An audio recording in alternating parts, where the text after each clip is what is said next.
Are we all good? I think so, yes. Okay, great. Welcome everyone to the Arts Academy Elementary Charter School Board of Trustees meeting for March. This meeting is being held virtually due to the COVID-19 emergency and is authorized by Act 15 of 2020, which became effective on April 20th of 2020. These rules remain in effect until the governor ends the emergency. The law allows for meetings to be held virtually as long as certain requirements are met, including the meeting may be viewed by the public. We have made this meeting available to the public by a notice in the morning call and by an announcement on the school website posted on August 25th, 2020. Copies of these notices will be attached to the minutes.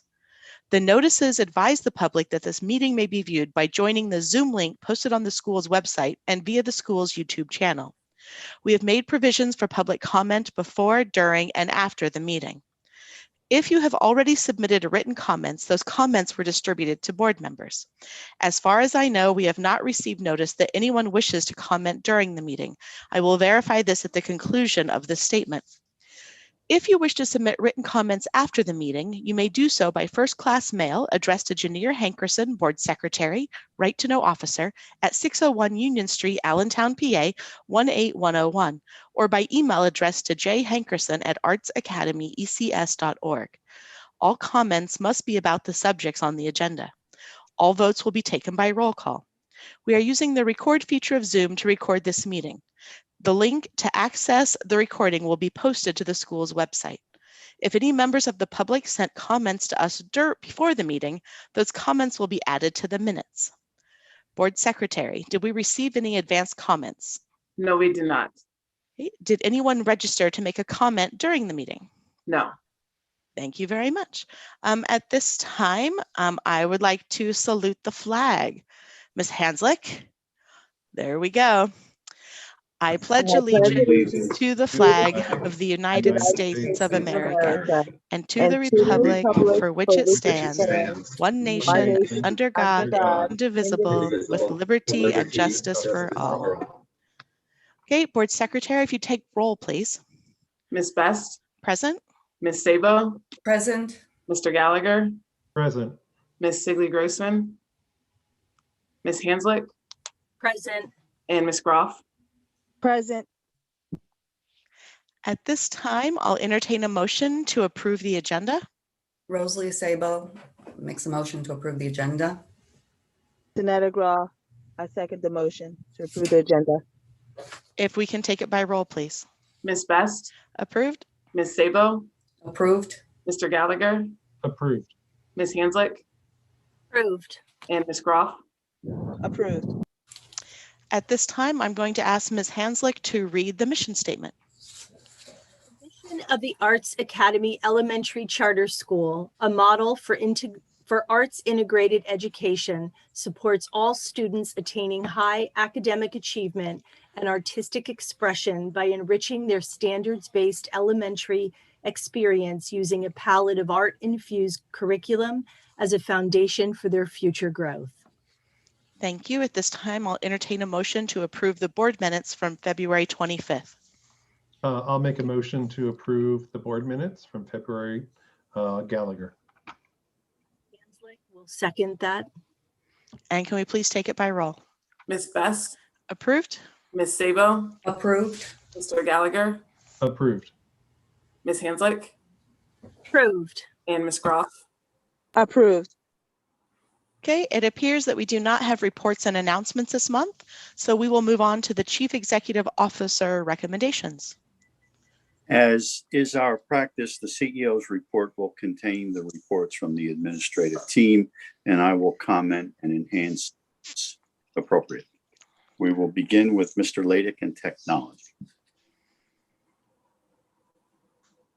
All right, so for this month in technology, in preparation for the hybrid reopening, we set up a purchase of 15 new Lenovo ThinkPad devices.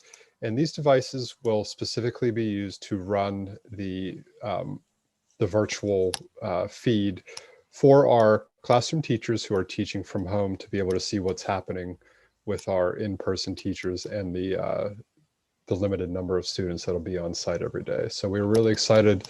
Our vendor moved really quickly, and we got the computers, some really nice wide angle webcams with some noise canceling microphones built into them, and a lot of cabling to make sure that we have enough space to do this in a way that works for everybody.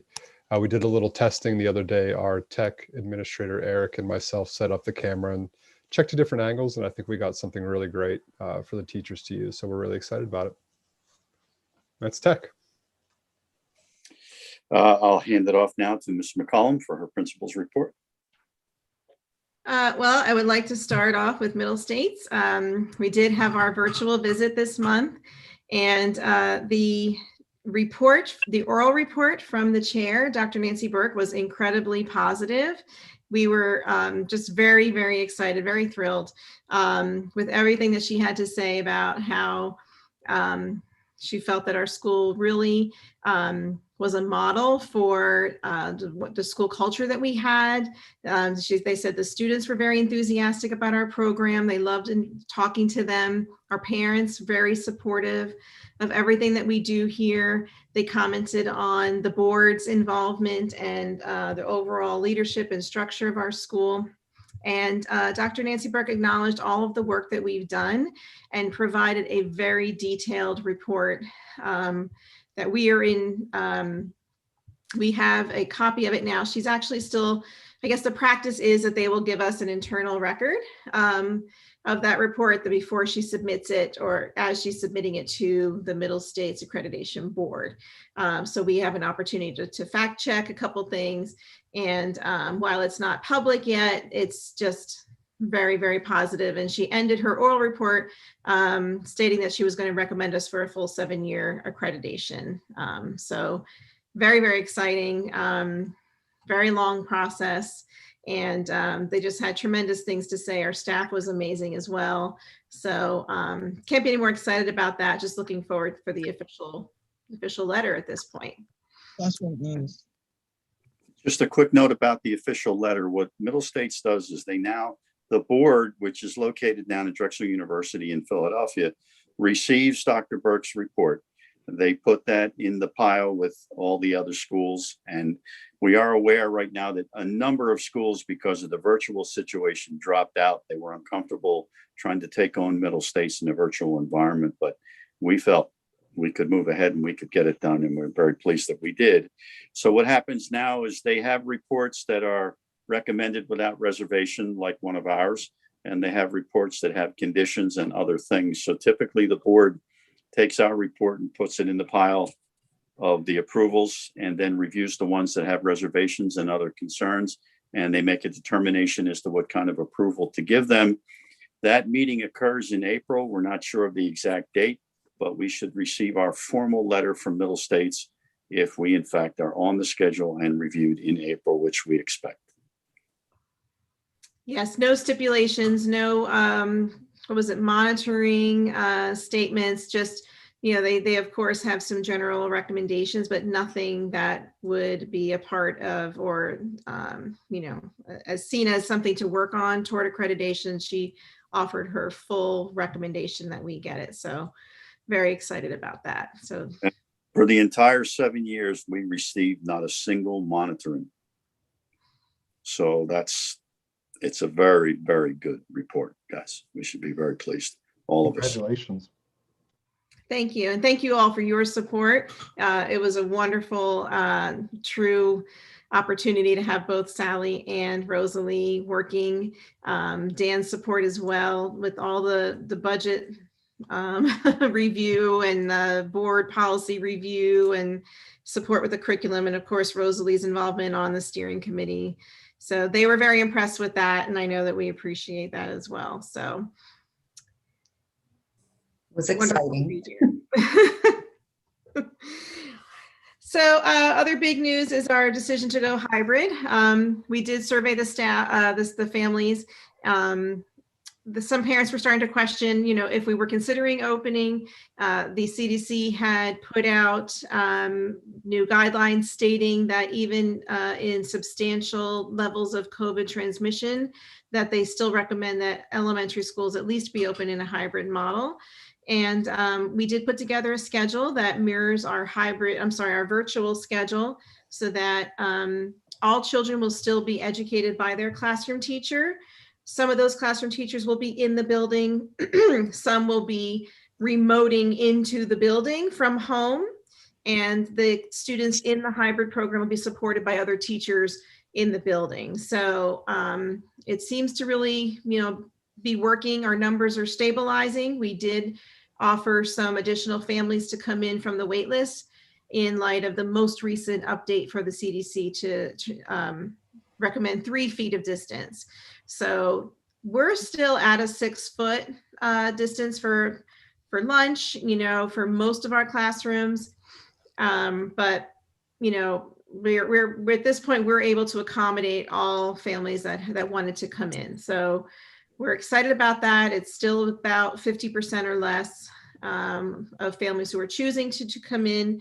It's a 2-day hybrid, Monday, Tuesday, or Thursday, Friday.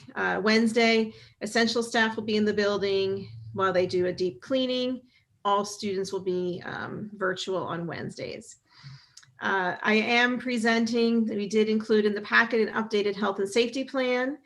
And what you'll see in that health and safety plan are a lot of updates, a lot of things that we talked about in the fall that we did confirm that we purchased and put in place.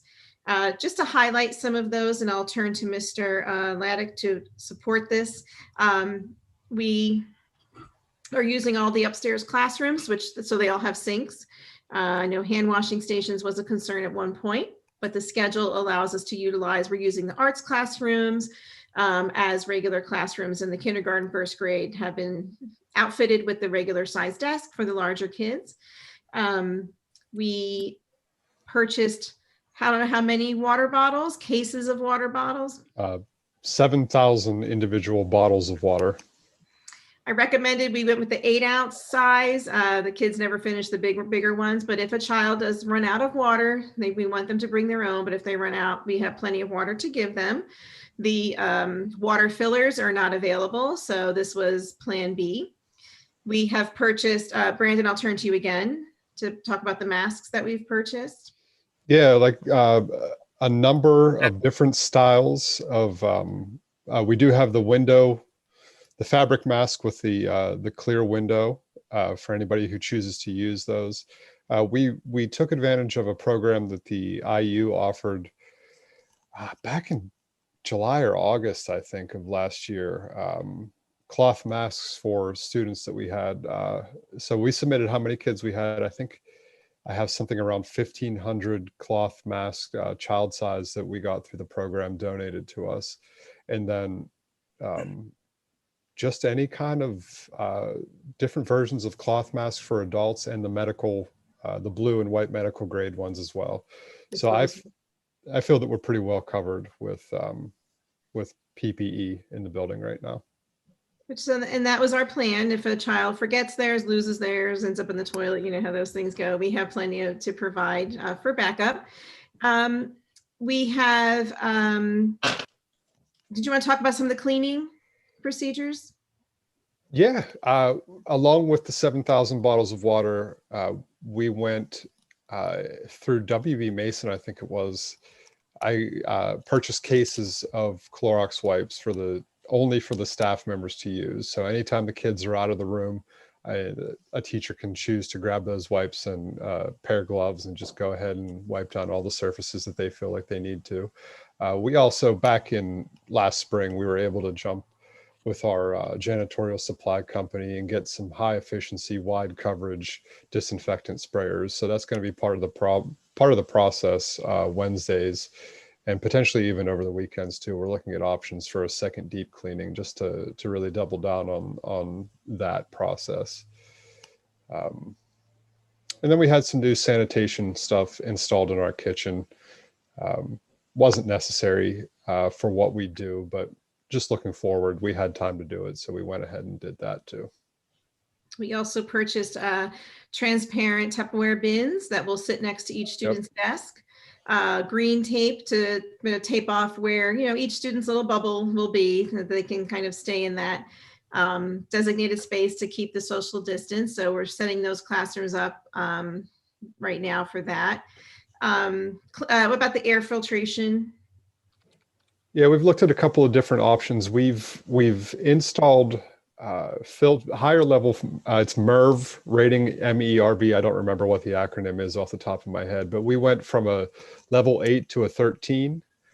Unfortunately, our machines, and not a lot of them actually exist, that can run a HEPA filter. It just pushes the efficiency, and it pushes the rooftop units way too hard into the level where they would be breaking down frequently. So I got the highest level air filtration that we can put in the machines that we have, and we feel like we've addressed air quality to the furthest extent possible with the facility that we have. And in the cafeteria, we have a plan to sit one child at each half of the, our cafeteria tables are 2 tables actually pushed together. So if we separate them, there's a table and a bench, and we can have one child at each table for lunch.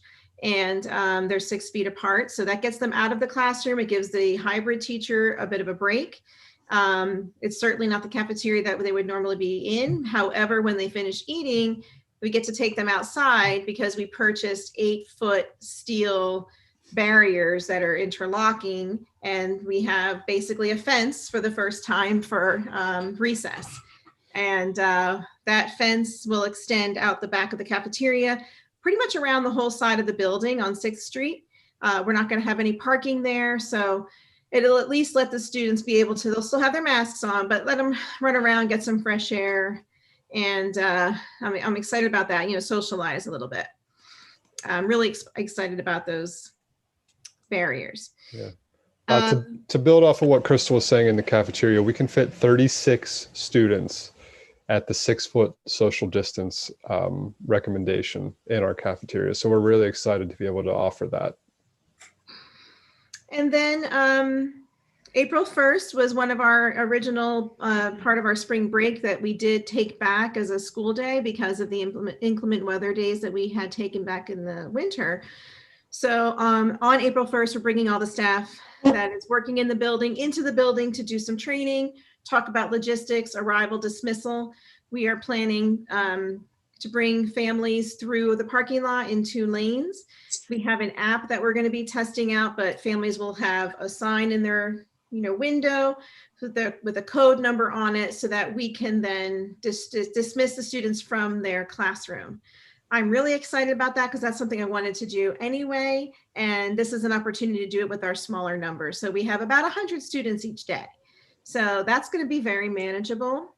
And I think this process will be a more secure process, for dismissal.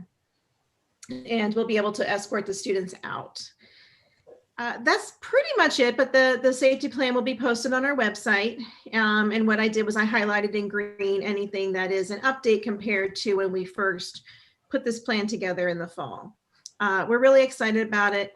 We're going to be communicating with our families, surveying them, just to make sure we're getting the most accurate information from them and that they understand what's expected. The last thing I did want to mention is we're putting together a video. All the staff that's in person has put together a 30-second, hi, I'm, Miss Andreyko, this is what I look like with my mask, and this is what I look like without it. So they give them a little bit of a peek, try to recognize us, even though we'll all have our masks on. So and the video will also include ways that they can greet each other, that instead of the hugging or things that you might want to naturally do without COVID. So I think we're pretty prepared. I feel pretty confident about our plan, and we're just looking forward to having some students back in the building. Sounds great. Procedurally, there is one element to this. We have a change in our designation, so we have to re-sign the health and safety plan. Amy Best has been sent the document, and I will sign it after Amy signs it, and neither one of us will sign it until after the board votes. And there is a motion on the agenda, and I'll hand that back to Amy. So I can wait till Amy introduces it, but when I read that again, I realized there's one thing missing. I just sent an email to everybody with just a phrase to add at the end, which says when the hybrid program will begin. I think that should be part of the resolution. Okay. It does say for the fourth quarter, Dan. Yeah, I So what should this say, Dan, before we? okay. Well, all at the very end, as in the email, just at the very end, with hybrid education to begin on whatever the date is. That's just so that is clear to anybody reading the minutes when that started. Sure. And I apologize, I should have caught that earlier. That's April 8th. Okay. Now, I am not allowed to make this motion, correct, as board president? Right. You can entertain it. Well, I will entertain this motion, but someone will have to read that, right? And the last sentence will be with hybrid education to begin on April 8th. So I see you're all dying to make this motion. I'll do it. Thank you, Sally. You're welcome. Be it resolved, AAECS is approved to add hybrid programming for the fourth quarter to the administration's health and safety plan for the 2021 school year. The plan will be posted on the school website and transmitted to the Pennsylvania Department of Education with the hybrid education to begin on April 8th, 2021. Thank you so much. Can I have a second? Mosley, Sable. Okay, and can we take it by roll, please? Ms. Best, Approved? Ms. Sabo, Approved. Mr. Gallagher, Approved. Ms. Hanslick, Approved. and Ms. Groff. Ms. Groff, I'm sorry, I didn't get that. Approved. Thank you. Approved.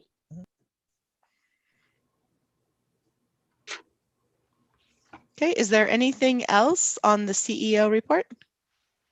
I'll going to hand facilities to Mr. Laydick for just a few discussions about some facilities related issues. Because of the programming, we've been able to do a number of things that we would not normally have done. All of you have seen the video of the school and how nice everything looks, but there are some additional things that I would like Mr. Laydick to address. Yeah, we've been really excited about all the work that we've done. Working with Middle States was a wonderful process. Excuse me. Even since the Middle States process have ended, Crystal put together a really wonderful color coding kind of layout for our classroom. So one of the things we were excited about, the board had mentioned in the past, was bringing some more color to the building. So we've color coded our grade level classrooms, which I was apprehensive about doing at first, but now that I see it, it's really wonderful. Everyone's been commenting on how nice it is. So it's just very colorful while bringing a sense of familiarity and some order to the grade levels. We expect to take delivery of our new front lobby furniture, which we had spoken about months ago. So again, another very inviting design that we worked on with our furniture designer. Very colorful, very inviting, and also very functional. So we're excited about that. Just this afternoon, the facilities supervisor, Mr. Crosby, and I spent some time outside looking at the space and looking at our parking lot, looking at the small amount of grass that we have and green space that we have. We're going to work on beginning to clean that area up. I was out there with a Sawzall today, trimming the trees along Union, and it just looks so much better. So we're really excited about all that. And we're excited to look forward to the future and what we can do with the space. We spent a lot of time improving what we've had and looking at security. And we're just excited to bring these kids back in and keep moving with it. At this point, I will hand it over to Ms. Hankerson for personnel.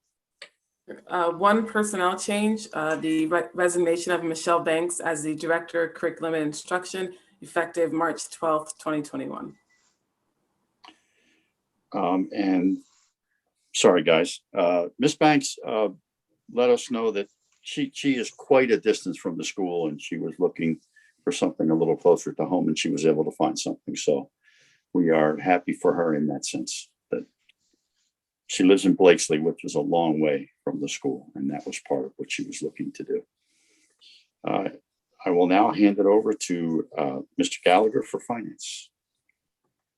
The Finance Committee met before this meeting and reviewed the finances, which were shared with the board in advance. There were a few just general clarifying questions. Overall, the finances continue to be very strong for the school. We were very happy to see that things, even in the pandemic mode, we're continuing to have a very strong financial year. So I'd like to make a motion to accept the finances reported as of February 28th, 2021. I'd like to second that. Rosalie Sabo. And can we take it by roll, please? Ms. Best, Approved?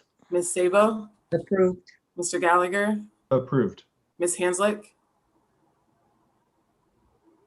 Approved. and Ms. Groff. Approved.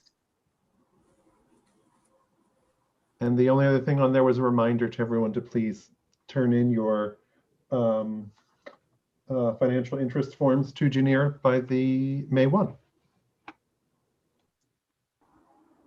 Okay. So I believe we're done with the CEO reports. Great. Yep. It looks like we do not have any old business to discuss. And as far as I know, there's no new business and no one has given public comment. We do not need executive session. So the next thing on the agenda is to adjourn. So I'll entertain a motion to adjourn this evening. Rosalie Sabo makes a motion to adjourn. I'll second that, Gallagher. You Can you got take it by roll, please? I beat Sonata. Yeah, I know. I was about to say that. Ms. Best, Approved. Ms. Sabo, Approved. Mr. Gallagher, Approved. Ms. Hanslick, Approved. and Ms. Groff. Approved. Thank you very much. And we'll see you next month. Thank you all. Good night. Everybody. Good night. Everyone. Good night, everyone.